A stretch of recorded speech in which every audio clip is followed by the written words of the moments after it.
आपण पाहत आहात RZ24 न्यूज मराठी. आपली माती संस्था लक्षात घेता आलेले आमदार आहेत त्यांना सरकारने प्रत्येकी 5 कोटी असा एकूण जवळपास 270 कोटींचा निधी आगामी स्थानिक स्वराज्य संस्था लक्षात घेता मंजूर केलेला आहे. खरं म्हणजे हे अत्यंत बेकायदेशीर असं कृत्य आहे. जे आमदार लोकप्रतिनिधी हा लोकप्रतिनिधी असतो, तो आपापल्या भागाचं प्रतिनिधित्व करतो. निवडून आल्यावर तो कोणत्याही पक्षाचा नसतो आणि सरकारही कोणत्या पक्षाचं नाही. पण गेल्या काही काळापासून हा एक नवीन पायंडा पडलाय. विशेषतः देवेंद्र फडणवीस आणि मिंदे यांच्या हातात सत्ता आल्यापासून जे आपल्याला पाठिंबा देणारे लोक आहेत त्यांना निधी द्यायचा आणि विरोधी पक्षाच्या आमदारांना आणि त्यांचे मतदारसंघ कोरडे ठेवायचे. हे घटनाबाह्य कृत्य आहे. हे अत्यंत बेकायदेशीर कृत्य आहे आणि मी तर म्हणेन हे एक फार मोठं लोकशाही विरोधी असं कारस्थान आहे. तुम्हाला जर निधी हवा असेल तर आमच्या पक्षात या. म्हणजे विकास हा पक्ष बघून ठरवला जातो. देशाच्या राष्ट्रपतींनी गांभीर्याने दखल घ्यावी असं हे प्रकार आहे महाराष्ट्रात. इतर कोणत्याही राज्यामध्ये असं घडलेलं नाही. जरी भारतीय जनता पक्षाची सरकार काही राज्यात असली तरी हे उद्योग फक्त महाराष्ट्रात सुरू झाले. मला वाटतं की सध्या या राज्याला राज्यपाल नाहीये आणि अर्थात राज्यपाल असले तरी काही फरक पडत नाही, कारण ते सुद्धा भाजपचेच हस्तक असतात. हे प्रकरण न्यायालयात सुद्धा गेलं होतं, निधीचं असमान वाटप. आणि आता तर जे आमच्या आहेत त्यांना त्याच आमदारांना मग इतर आमदार निवडून आलेले नाही आहेत का? इतर आमदार सुद्धा इतर पक्षातले प्रथमच निवडून आलेत अनेक ठिकाणी.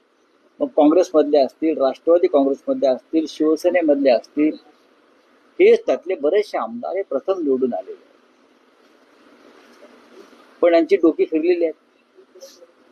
अहंकार आहे, मस्तवालपणा आहे, मगरुरी आहे आणि जनतेचा पैसा हा माझ्या खिशातला पैसा आहे अशा पद्धतीनं वाटप आपापल्या लोकांमध्ये सुरू आहे. गंभीर आहे, काही होणार नाही. ही लाच आहे. 5 कोटी रुपये ही लाच आहे. मी त्याला विकास निधी वगैरे म्हणत नाही.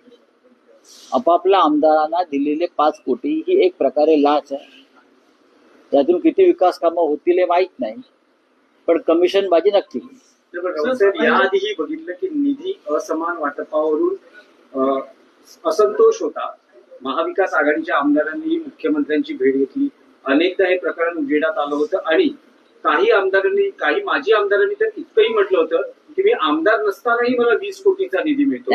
अशा आता तुमची मागणी काय आहे की स्थानिक स्वराज्य संस्थांची महायुतीची स्ट्रॅटेजी दिसते, त्या ठिकाणी निधी वाटप करून कसं आपल्याला भक्कम करता येईल, लोकांचे प्रश्न सोडवता येतील. या सरकारमधल्या लोकांनी म्हणजे प्रमुखांनी पैशाच्या जोरावर मतदार विकत घेण्याची जी नवीन योजना आणलेली आहे, त्यात अनेक योजना आहेत. पैसे द्यायचे आणि मतं विकत घ्यायचे. हे 5 कोटी रुपये ठेकेदाराच्या माध्यमातून परत त्याच आमदारांना वळवले जाते. हे जे 5 कोटी दिलेले आहे हे ठेकेदारांच्या कामाच्या नावाखाली पुन्हा त्याच आमदारांच्या हातामध्ये कॅश येईल आणि मग ती मतदारसंघामध्ये मतदार विकत घेण्यासाठी वापरली जाईल.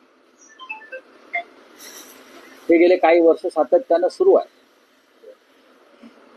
आणि याच्यावरती आवाज सामुदायिकरित्या उठवावा लागेल. जसं आम्ही निवडणूक आयोगासंदर्भात एक भूमिका सर्व पक्षांनी घेतली, मोठा मोर्चा निघतो आहे, त्या पद्धतीने ह्या विषयावर सुद्धा आम्हाला एकत्रित आवाज उठवावा लागेल.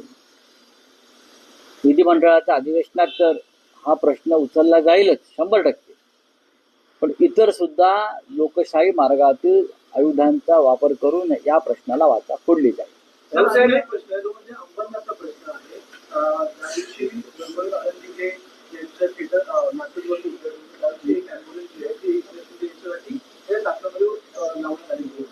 त्यामुळे अंबरनाथचं उपजिल्हा रुग्णालय आहे त्या ठिकाणी एक महिला हार्ट अटॅकची पेशंट आली होती, तिचा मृत्यू झाला. जे तिला घेऊन आले होते त्यांचं असं म्हणणं आहे की तिथे अँब्युलन्स दुसऱ्या रुग्णालयात घेऊन जाण्यासाठी, त्यामुळे तिचा मृत्यू झाला. VIP कार्यक्रमासाठी ते अँब्युलन्स वापरले आणि जे जिल्हा रुग्णालय आहे त्यांचं असं म्हणणं आहे की तिची कंडिशनच नव्हती, 15 मिनिटांमध्येच तिचा मृत्यू झाला. त्यामुळे याच्यामध्ये दोन गोष्टी आहेत. एकनाथ शिंदे यांचे चिरंजीव श्रीकांत शिंदे यांनी मधल्या काळामध्ये एक अँब्युलन्सचं टेंडर काढलं होतं. विसरलात तुम्ही किती कोटीचं होतं, हा आकडा सुद्धा विसरला. 800 कोटीचं टेंडर अँब्युलन्ससाठी काढलं होतं.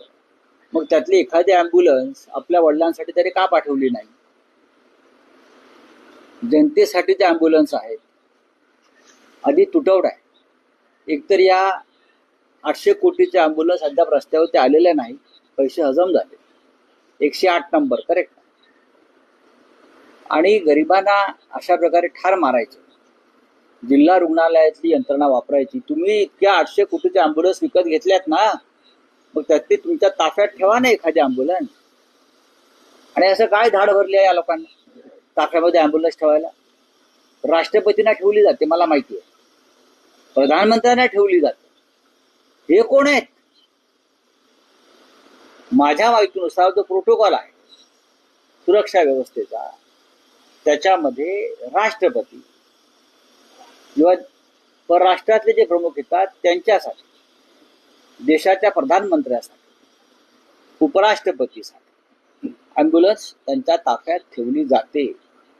पण हे राष्ट्रपतीच्याही वर झालेत सगळे किंवा मोदींच्याही वर झाले.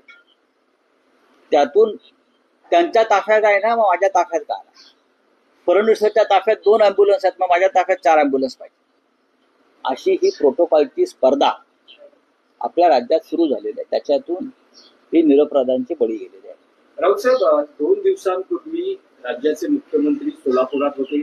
त्यांनी स्वर्गीय सुधाकर परिचारकांच्या पुतळ्याचं अनावरण केलं. त्या एका रात्रीत फडणवीसांनी गेम फिरवल्याचं म्हटलं जात आहे. 5 माजी आमदार हे फडणवीसांच्या संपर्कात आहेत. त्यातले महायुतीतच कोणापुढे दिसते 3 माजी राष्ट्रवादीचे आमदार आहेत. तर दिलीप माने यांच्या पक्षप्रवेशाला भाजपतूनच विरोध होतोय. स्वतः स्थानिक आमदार आणि भाजपचे जिल्हाध्यक्ष सगळेच त्यांच्या पक्षप्रवेशाला विरोध करतात. मग त्याच्यावर तुम्ही सुभाष देशमुखांचं रिॲक्शन घेतली पाहिजे. त्याच्यावर तुम्ही अजित पवारांशी बोललं पाहिजे. त्यांचे आमदार किंवा माजी आमदार फोडले जात आहेत ना, आम्ही कशाला बोलायचं? मग तुम्ही आम्हाला प्रश्न विचारताय, चुकीचं आहे. ज्यांनी ज्या भाजपच्या प्रमुख नेत्यांनी विरोध केलेला या प्रवेशाला, त्यात माझ्या माहितीप्रमाणे सुभाष देशमुख आहेत. जाऊन भेटा त्यांना, त्यांच्याशी चर्चा करा, त्यांचं मत घ्या की ते विरोध का करतायत किंवा हे पक्षप्रवेश करण्यामागे नक्की फडणवीसांना काय त्यांची भूमिका आहे. अजून त्यांना आपला पक्ष बेडकासारखा किती फुगवायचा आहे हे त्यांना विचारून घ्या.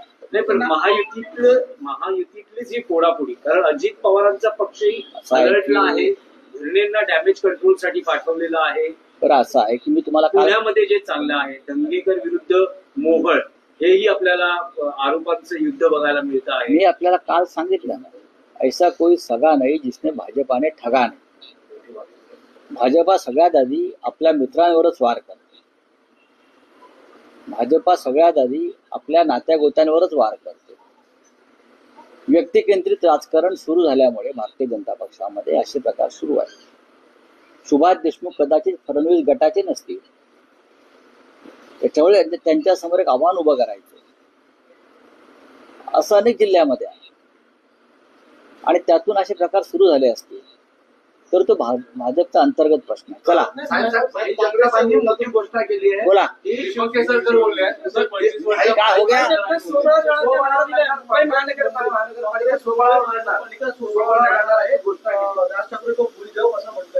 बोलू द्या, क्या हिंदी में क्या? एक प्रश्न आहे. मध्यंतरी जो ICC एशिया कप होता त्यावरून बरंच भारतातही आरोप प्रत्यारोप बघायला मिळाले. आता जी ट्रॉफी आहे, BCCI नं पुन्हा एकदा ACC ला पत्र पाठवलेलं आहे की ती ट्रॉफी आम्हाला द्या. आणि एसीसीचे अध्यक्ष जे पाकिस्तानचे पीसीबीचे अध्यक्ष आहेत ते म्हणतात की तुम्हाला ट्रॉफी आमच्या हस्तेच स्वीकारावी लागेल, माझ्या हस्ते स्वीकारावी लागेल. त्याच्यावर जय शहाला प्रश्न विचारा तुम्ही, तो अमित शहाना विचारा ना. जय शहा याच्यातून नक्की तोडगा काढतील. जय शहा यांचा इतका क्रीडा क्षेत्रातला निष्णात प्रशासक गेल्या 50 वर्षात देशात झालेला नाही. त्याच्यामुळे ही जी पाकिस्तानातली जी ट्रॉफी आहे, अहो बलुचिस्तान आणि पाक व्याप्त काश्मीर घेण्याची भाषा आपण करतो आणि ट्रॉफी नाही घेऊ शकत आपली स्वतःची.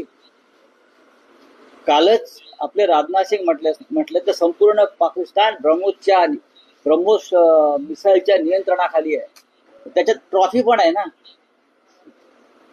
मग राजनाथ सिंग, अमित शहा, जय शहा यांनी एकत्र बसलं पाहिजे आणि भारताची ट्रॉफी कशी आणता येईल या संदर्भात त्यांनी एक स्ट्रॅटेजी केली पाहिजे. जय शहा म्हणजे महान माणूस आहे फार. Sir PM Modi sir Hindi.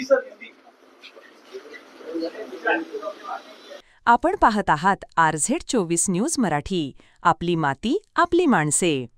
आपल्या परिसरातील बातम्या आणि जाहिरातीसाठी संपर्क वसीम झारा, मुख्य संपादक, फोन 81 49 79 61. बातम्या आवडल्यास लाईक करा, कमेंट करा, शेअर करा. बेल आयकॉनवर क्लिक करायला